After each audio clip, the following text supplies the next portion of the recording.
pag open po natin, no, ito po yung nakita natin mga wirings. Dito meron po mga open wire, no. Okay.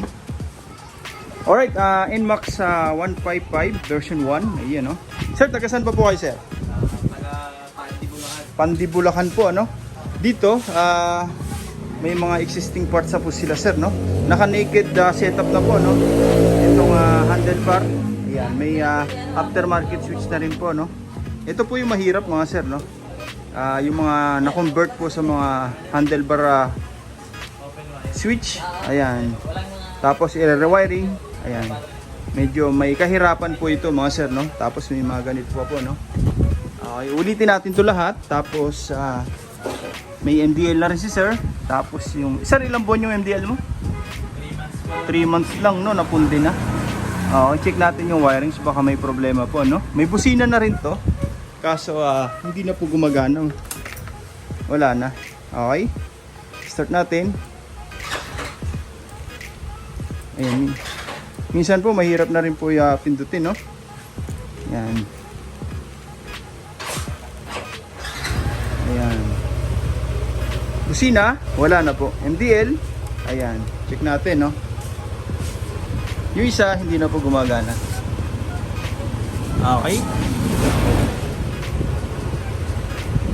Babaguhin po natin itong linya. Open na natin, no. Pag open po natin, no, ito po yung nakita natin mga wirings. Dito meron po mga open wire, no. Okay. Ayan. Sa ilalim, medyo crowded po talaga, mga sir. Okay. So, tapos yung busina, ito po, no, nakamount lang po dito sa plastic. Pwede pong mabasag po katagalo, mga sir. Ayan.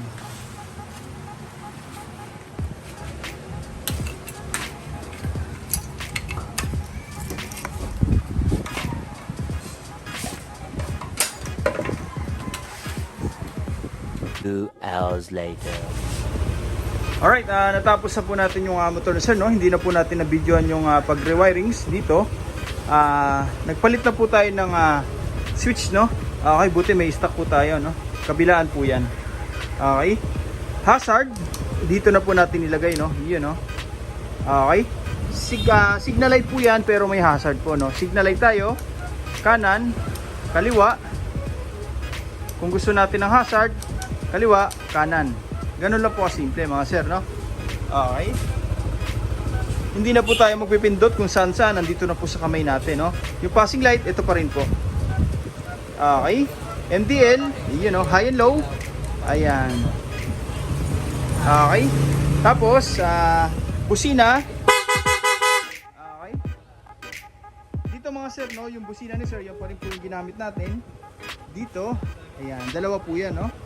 Check natin yung wirings. Ayan. Okay, gumawa po tayo ng bagong harness, no? Ayun, no? Sa MDL, nagpalit na po si sir, no?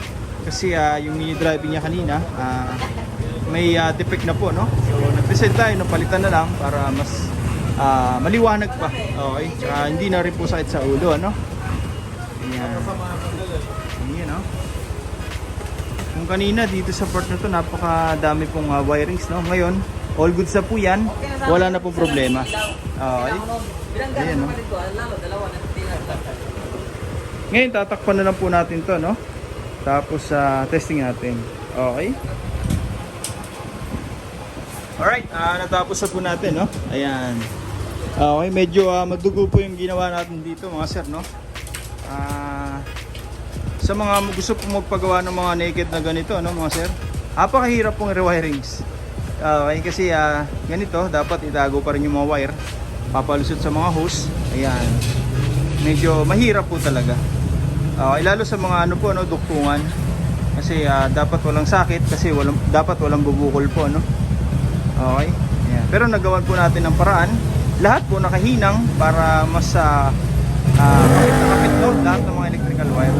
Okay. Naglagay na rin tayo ng power module dito pa, mga sir, no, para sa combos. Yun, no. Passing light, ayan. Hazard. Okay. Ayan. Ito po, pinalitan na rin natin to isang buo. Tapos ito. Ayan, busina. Okay. Ayan. Sa mga gusto pong pagawa, no, direct message lang po, MD Works. Okay, punta na lang po kayo ni shop, no? First come, first serve po. Maraming salamat.